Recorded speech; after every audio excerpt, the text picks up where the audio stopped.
Good. I was hoping I would catch you. What did the Duke say? He points the finger at Ambassador Briala. The ambassador is up to something, but she can't be our focus. The best place to strike at Celine is from her side. Empress Celine is fascinated by mysticism, foreseeing the future, speaking with the dead, that sort of rubbish. She has an occult advisor, an apostate who charmed the Empress and key members of the court as if by magic. I've had dealings with her in the past. She is ruthless and capable of anything. How can Celine openly keep an apostate in the Imperial Court? The Imperial Court has always had an official position for a mage. Before now, it was little better than court jester. Vivian was the first to turn that appointment into a source of real political power. When the circles rebelled, technically every mage became an apostate. The word lost much of its strength. You think she's controlling the minds of the court? That's powerful blood magic. She's worth investigating. Can't be sure of anything here. Both leads point toward the guest wing. It's a promising place to start. I'll coordinate with our spies to see if I can find anything better. I will be in the ballroom if you need me.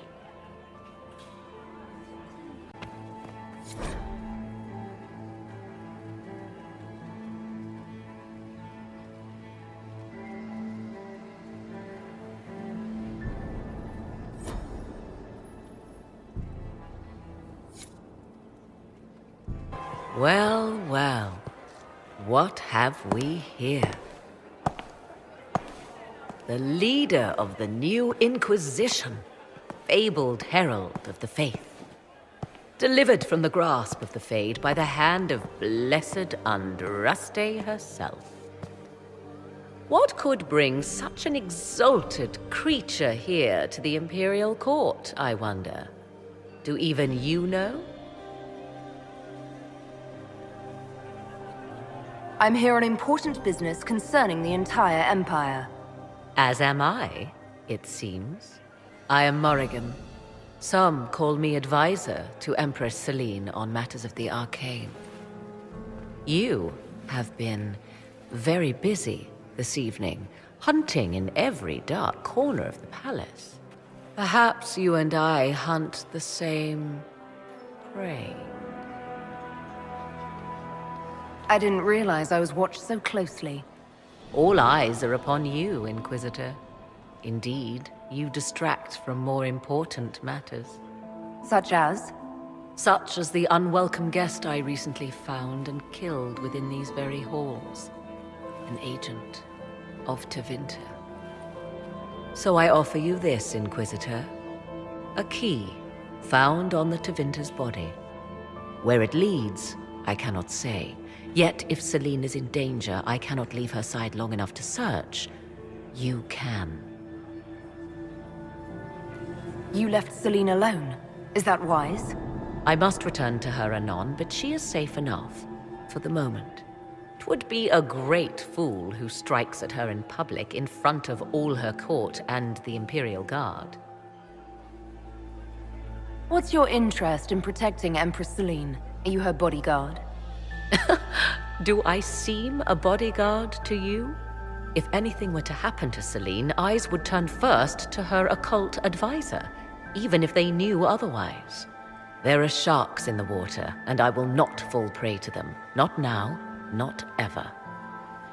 Why did you kill the agent? He might have had useful information. I would not have slain the man on sight had he not attacked me first. Why? Undoubtedly, I caught him in an illicit act. I did not know from whence he came until after the battle, and regret only that I could not capture him alive. What intentions the Imperium has here, I suspect you know far better than I. If you truly want answers, help me find them. I already told you. I must return to protect the Empress. Proceed with caution, Inquisitor. Enemies abound, and not all of them aligned with Tevinter. What comes next will be most exciting. The Orlesian nobility make drunken toasts to your victory And yet you are not present to hear them. Do you tire so quickly of their congratulations, Inquisitor? 'Tis most fickle, after all your efforts on their behalf. Everyone suddenly wants to talk to me. You, at least, I'm glad to see. Then I have happy news, as you shall be seeing a great deal more of me.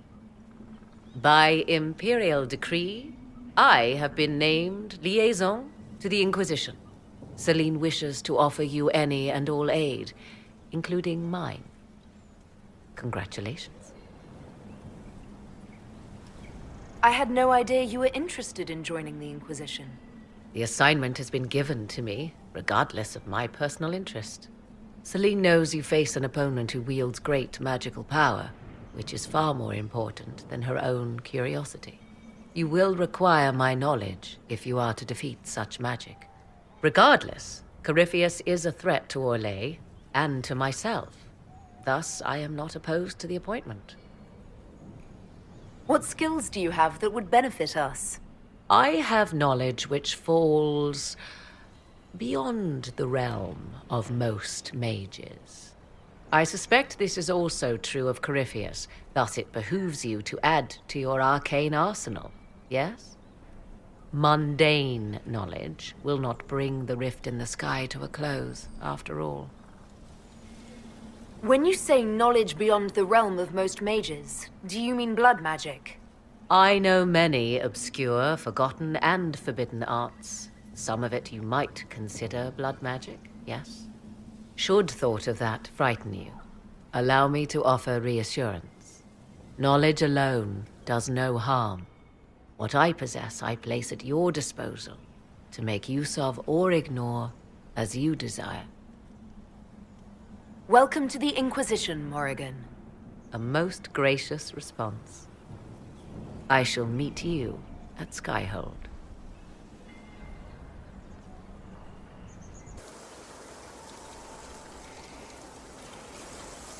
'Tis a large fortress, Inquisitor. To think, until recently this place stood decrepit, occupied only by the desperate and the lost. Now it is party to events that threaten to shake the world. I wonder if it is pleased. It sounds like you've heard of Skyhold before.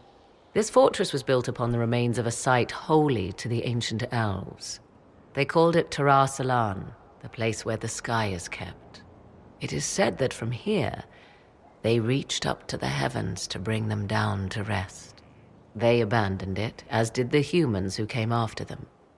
Bones laid upon bones, silent until your arrival. I like this place. I've made it mine.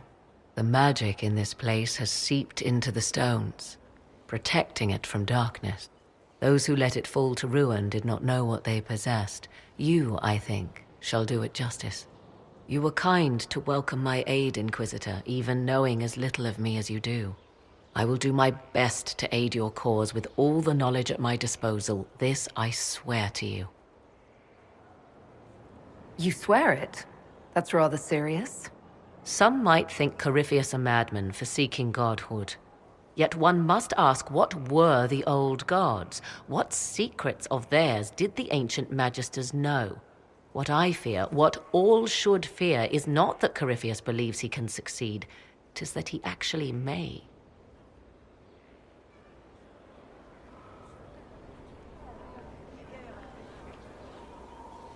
Greetings, Inquisitor. I'd like to know more about you. Ah, yes. Whence comes the mystery woman slinking her way into the Inquisition's ranks? Once I was an apostate, living well away from the banal influence of the Chantry in the Kakari Wilds. Then came the Fifth Blight with its darkspawn, and I left Ferelden for the Empress's court. 'Tis certain the nobles of Orlais breathe a collective sigh of relief that I am now here. It's odd that an apostate could live so openly. It confuses those who expect apostates to cower and hide. I stand boldly before them and demand to know why I need some Chantry mage to teach me to control my power. They would put me on a leash so they can feel safer at night. I am uninterested in their comfort. Naturally, it helps to have friends in high places. I'll leave you to the garden. Until next time, then. Wandering the gardens, I see. What work have you been doing to help us? Currently, my efforts are focused on determining what Corypheus is, and from where his power comes. The elven orb he carries is what draws my attention. I wonder if the power he used to tear open the Fade, in fact, came from the orb. Perhaps it is even the source of your anchor. If I learn of its origin, I may also learn what Corypheus now intends, as well as his weaknesses. Do you know anything about his dragon? It has the appearance of an archdemon. Of that, I am certain. A true archdemon, however, is supposedly the corrupted form of an old god. Has Corypheus actually dug up one of the ancient prisons? If so, why has a new blight not begun? His dragon is something else, something connected to his blighted nature as well as his magic. Beyond that, I cannot say. Is it even possible that Corypheus could succeed? The Black City exists. Wherever one goes in the Fade, it is visible in the sky. The last time Corypheus and his cohort stormed its doors, they unleashed the Blight upon the world. This time, perhaps he might indeed gain untold power, becoming something unto a god. It is also possible he could unleash something far worse than the Blights. So yes, Corypheus could succeed in his goal. If not, his attempt alone could destroy the world. Corypheus says I'm a rival. Does that mean... Could you become a god? That depends.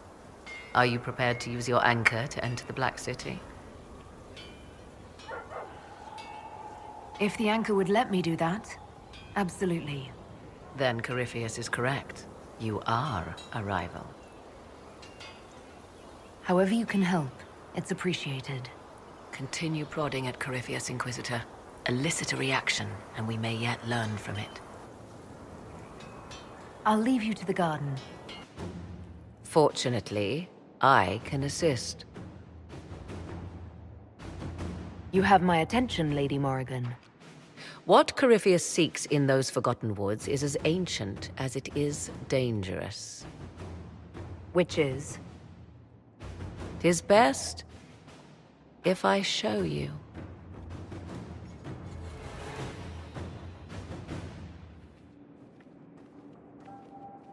This is an Illuvian, an elven artifact from a time long before their empire was lost to human greed.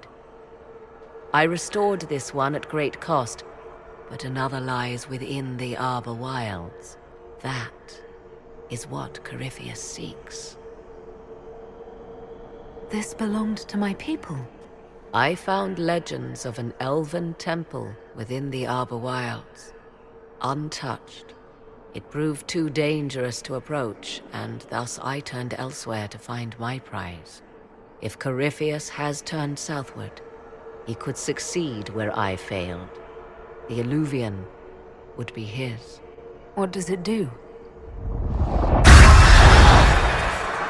A more appropriate question would be, where does it lead?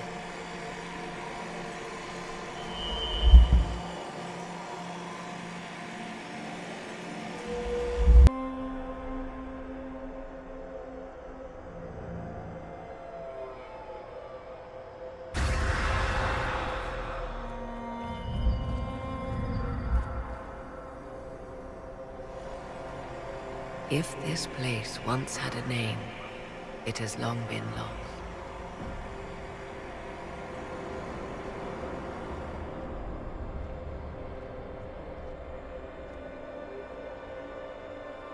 I call it the Crossroads, a place where all Illuvians join, wherever they might be. This place is extraordinary. How could this even exist? Who can say? formed from the fabric of time and space, perhaps. The ancient elves left no roads, only ruins hidden in far-flung corners. This is how they traveled between them. As you can see, most of the mirrors are dark, broken, corrupted, or unusable. As for the rest, a few can be opened from this side, but only a few.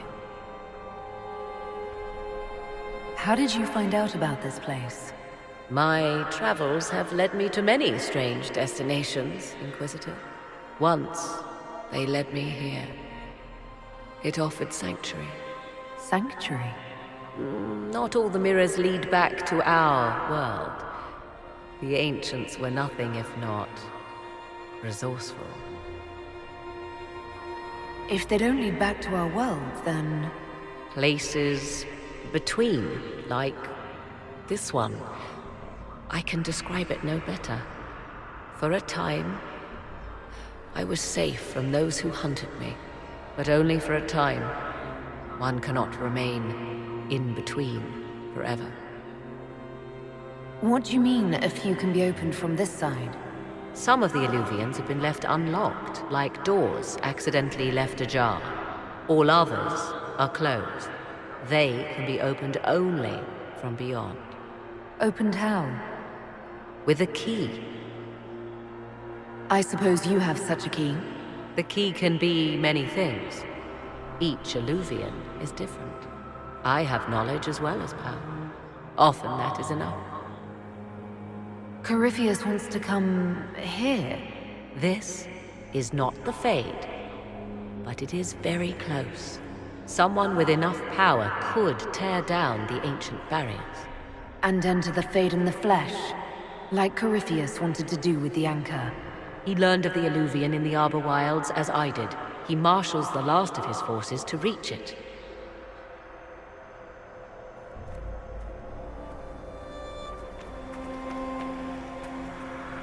You have made Corypheus desperate, Inquisitor. We must work together to stop him, and soon.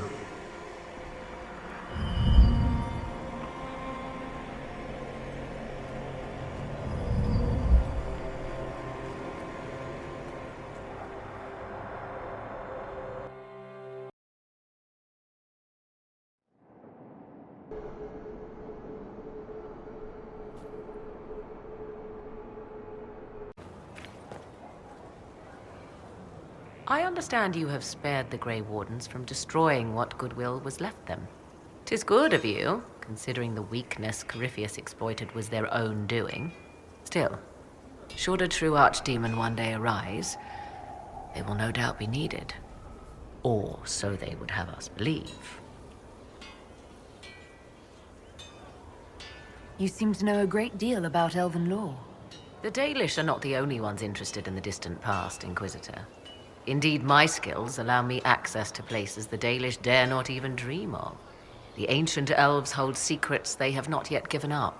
Secrets about the foundation of Thedas itself. Thus, they are my focus. Corypheus clearly feels the same. I'll leave you to the garden.